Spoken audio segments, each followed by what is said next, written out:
সুপ্রিয় শিক্ষার্থীরা, আসসালামু আলাইকুম। আশা করি তোমরা সবাই ভালো আছো। আজকে আমরা যে কবিতাটি পড়ব সেটি হচ্ছে তোমাদের অষ্টম শ্রেণীর কামিনী রায়ের লেখা সে বিখ্যাত কবিতা পাছে লোক কিছু বলে। তো কবিতাটা আমরা শুরু করার আগে একটা গল্প বলবো, আর কবিতাটা শেষ করার পরে আরেকটা গল্প বলবো, যে দুইটাই হচ্ছে কবিতা বোঝার ক্ষেত্রে রিলেটেড। তো গল্পটা এমন যে প্রথম একটা গল্প বলে নিচ্ছি, শোনো। মানে একজন লোক এবং তার স্ত্রী, তাদের একটা গাধা ছিল আর কি। তো কোথাও বেড়াতে যাচ্ছে সেই গাধাটাকে নিয়ে। তো দুইজন যেহেতু আসলে গাধার পিঠে দুইজন চড়া খুব মুশকিল। আগে মানুষ বাহন হিসেবে গাধাকে ব্যবহার করতো, এবং নর্মালি গাধার পিঠে কিন্তু একজনই উঠে। তো যখন একজন গাধার পিঠে উঠে যাচ্ছিল পুরুষ লোকটা, তখন মানুষজন বলা বলি করতে লাগলো যে দেখো দেখো, লোকটা কত নির্দয়, তার স্ত্রী হেঁটে যাচ্ছে আর সে গাধার উপরে আরামসে চড়ছে, লোকটার তো কোনো মায়া দয়া নেই। তো এটা শুনে লোকটা কী করলো, গাধার পিঠ থেকে নেমে তার স্ত্রীকে উঠাইলো। তো কিছু দূর যাওয়ার পর আবার মানুষজন সমালোচনা শুরু করলো যে দেখো দেখো, লোকটা কেমন, মানে এই বেকুব টাইপের, যে নিজে হেঁটে যাচ্ছে, তার স্ত্রীকে গাধার পিঠে চড়াচ্ছে আর নিজে কষ্ট করে যাচ্ছে, বুঝছো। আর আমাদের এলাকা হলে আরেকটু মজা করে বলতো যে মনে হয় তার স্ত্রী তারা তাবিজ করছে, এই জন্য একদম স্ত্রী পাগল হয়ে গেছে, নিজে কষ্ট করতেছে আর স্ত্রীকে গাধার পিঠে করে নিয়ে যাচ্ছে। তো এই সমালোচনা করে সে মানে নিচে নেমে গেল। এবার দুইজনেই হাঁটা শুরু করলো আর গাধাটা তাদের পাশে পাশে হাঁটতেছে। তো এটা দেখে মানে কিছু লোক আবার সমালোচনা শুরু করলো যে দেখো দেখো, একটা গাধা, তাদের যে গাধাটা এই এটা এভাবেই হেঁটে যাচ্ছে, একজন তো গাধার পিঠে উঠতে পারতো, কিন্তু তা না করে দুইজনেই হেঁটে যাচ্ছে। তো গাধার সাথে থাকতে থাকতে ওরা নিজেরাও মনে হয় গাধা হয়ে গেছে। তো লোকটা এই সমালোচনা শুনে এবার দুইজনেই কষ্ট করে গাধার পিঠে চড়ে বসলো। তো কিছু দূর যাওয়ার পর আবার মানুষজন সমালোচনা শুরু করলো যে দুইটা মানুষই কি নির্দয়, দেখো যে ছোট্ট একটা গাধার পিঠে দুইজনেই উঠে বসছে। তো এখন তারা দুইজনেই আবার নেমে গেল। তো দেখো মানে সমালোচনা থাকবে, তুমি যেই কাজ করো যেভাবেই করো, কিছু মানুষ বুঝে হোক না বুঝে হোক তোমার সমালোচনা করবেই।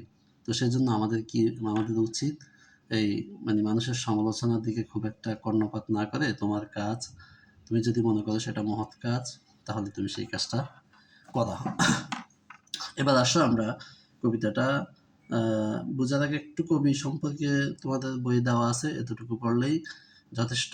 তারপরে বলি যে কামিনী রায় কিন্তু এই তোমরা জানো যে বরিশালের বাসন্ডা গ্রামে জন্মগ্রহণ করছিল 1866 সালে। কামিনী রায় কিন্তু খুব অল্প বয়সেই কবিতা লেখা শুরু করছে, সম্ভবত তার যখন 8 বছর বয়স তখন এই কবিতা লেখা শুরু করে। তো কামিনী রায় কিন্তু 1933 সালে মৃত্যুবরণ করে। কামিনী রায়ের 3টা বিখ্যাত কাব্যগ্রন্থ আছে, একটা হচ্ছে আলো ও ছায়া, মাল্য ও নির্মাল্য, দ্বীপ ও দূপ। তোমরা এগুলো পড়ে নিও। আসল কবিতা যাচ্ছে। তো বলছে করিতে পারি না কাজ। তো কবি বলছে যে আমরা তো কাজ করতে পারি না কেন, সদা ভয়, সর্বদা ভয় কাজ করে, সদা লাজ, সর্বদা লজ্জা কাজ করে, সংশয় মানে দ্বিধা দ্বন্দ্বে, সংকল্প, সংকল্প মানে দৃঢ় প্রতিজ্ঞাটা কি হয়, সদা টলে, সদা মানে সর্বদা টলমল করতে থাকে। তাহলে আমরা যে দৃঢ় প্রতিজ্ঞা দৃঢ় সংকল্প করি সেটাও কি সর্বদা টলমল নড়ছড় করতে থাকে, যে করবো কিনা কি করবো না এই ধরনের। কেন, সেটা হচ্ছে পাছে লোক কিছু বলে, মানে পেছনে বা পশ্চাতে লোকচক্ষুর অন্তরালে মানুষ কিছু বলে কিনা, সেই জন্য আমরা কি কাজ করতে পারি না, ভয় কাজ করে, লজ্জা কাজ করে, আমাদের মনের যে দৃঢ় সংকল্প সেটাও টলমল করতে থাকে যে করবো কি করবো না। কারণটা হচ্ছে যে পেছনে বা পশ্চাতে মানুষ আমাদেরকে কিছু বলে কিনা। এরপর বলছে যে দেখো আড়ালে আড়ালে থাকি, অর্থাৎ লুকিয়ে লুকিয়ে থাকি, নীরবে আপনা ডাকি, একদম নীরবে নিজেকে ডেকে রাখি, সম্মুখে চরণ নাহি চলে, অর্থাৎ সামনের দিকে যে পা বাড়াবো সেটাও পা বাড়াতে পারি না। কারণ কি, কারণ হচ্ছে পাছে লোক কিছু বলে, পিছনে পশ্চাতে আমাদের অন্তরালে লোকচক্ষুর অন্তরালে মানুষ কিছু বলে কিনা, সেজন্য আমরা কি সামনে অগ্রসর হতে পারি না, পা বাড়াতে পারি না। এরপর দেখো কি বলছে যে হৃদয়ে বুদবুদ মতো, বুদবুদ তোমরা হচ্ছে দেখবা যে পানি থেকে যখন গ্যাস উঠে তখন একটা বুদবুদ বুদবুদ করে, তাই না, এরকম বলছে। তো হৃদয়ে বুদবুদ মতো উঠে শুভ্র চিন্তা কত।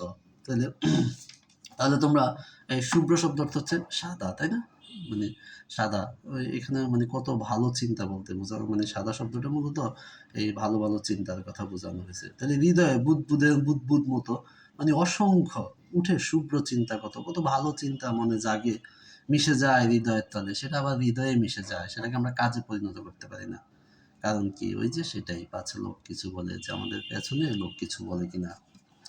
কাঁধে প্রাণ জবে, বলছে আমাদের যখন প্রাণ কাঁদে, আখি সযত্নে শুষ্ক রাখি, তাহলে আমরা চোখটাকে কি করি, শুষ্ক রাখার চেষ্টা করি নির্মল চোখের জলে। তাহলে নির্মল স্বচ্ছ পরিষ্কার চোখের জলে আমরা চোখটাকে শুষ্ক রাখার চেষ্টা করি।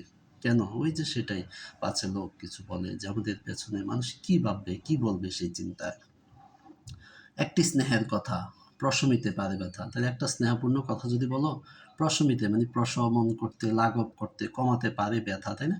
চলে যায় উপেক্ষার ছলে, আমরা উপেক্ষা করে, অবহেলা করে চলে যাই, পাছে লোক কিছু বলে, মানুষ কিছু বলে কিনা।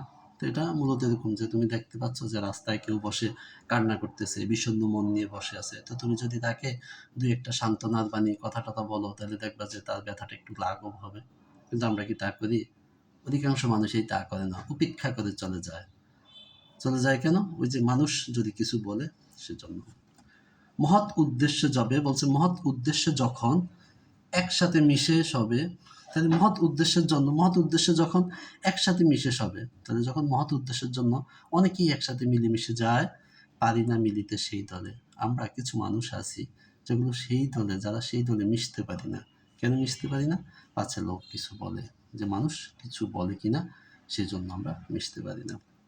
তো এই কথাটা দ্বারা এই বোঝানো হচ্ছে যে, যে মহৎ উদ্দেশ্যের জন্য অনেক মানুষ যদি একসাথে হয়, তখন আমাদের মতো কিছু কিছু মানুষ আছে, আমরা সেই দলেও মিশতে পারি না।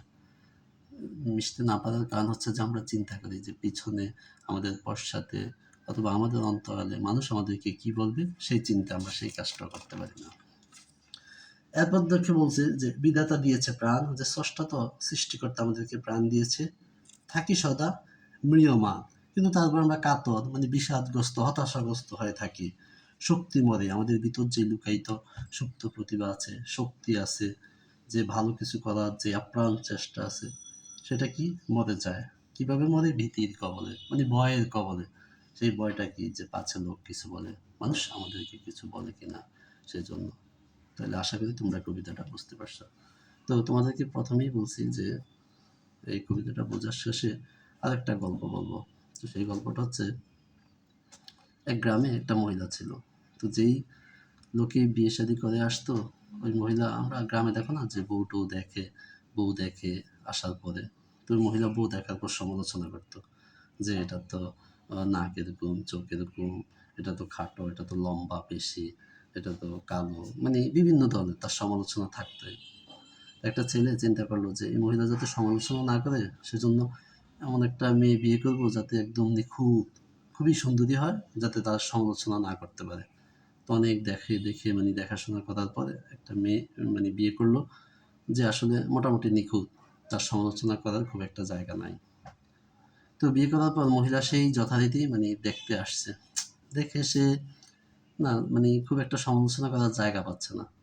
তো সমালোচনা করতে না পারে, মানে তার এরকম কোনো খুঁতটুত খুঁজে পাচ্ছে না। তো সর্বশেষ বলতেছে যে এত ভালোও কিন্তু ভালো না। তো দেখো, মানে সমালোচনা করবেই। সুতরাং তুমি যদি মানুষের সমালোচনার চিন্তায় তুমি তোমার ভালো কাজগুলাকে না করো, তাহলে তো তুমি সমাজে, দেশে বা মানে জাতির জন্য কিছুই করতে পারবে না। তো সেজন্য আমাদের যে কাজ, সেটা হচ্ছে তুমি চিন্তা করবা নিজে, যে ঠিক আছে কাজটা ভালো কিনা, দেশ, জাতি, সমাজ, পরিবারের জন্য কল্যাণকর কিনা। যদি কল্যাণকর হয়, তাহলে তুমি তোমার দৃঢ় সংকল্প নিয়ে সে কাজটা করে ফেলবা, অথবা করার প্রচেষ্টা করবা। ওই ২-৪ জন মানুষ আছে যারা সমালোচনা করবেই। এই ২-৪ জন মানুষের সমালোচনার ভয়ে আমরা মহৎ কাজ থেকে কখনোই পিছপা হব না। তো ঠিক আছে, তোমরা আর কোন কোন কবিতা তোমাদের বোঝানো দরকার অথবা প্রয়োজন, সেটা তোমরা যদি আমাকে কমেন্ট বক্সে জানাও, আমি সেগুলো নিয়ে আলোচনা করব। আর তোমরা যেহেতু আমার চ্যানেলটা নতুন, সেটাকে সাবস্ক্রাইব করে দিবা। তো সুপ্রিয় শিক্ষার্থীরা, ভালো থাকো, মনোযোগ দিয়ে পড়াশোনা করো, সে কামনায় আজকের মতো এখানেই বিদায়। আল্লাহ হাফেজ, আসসালামু আলাইকুম।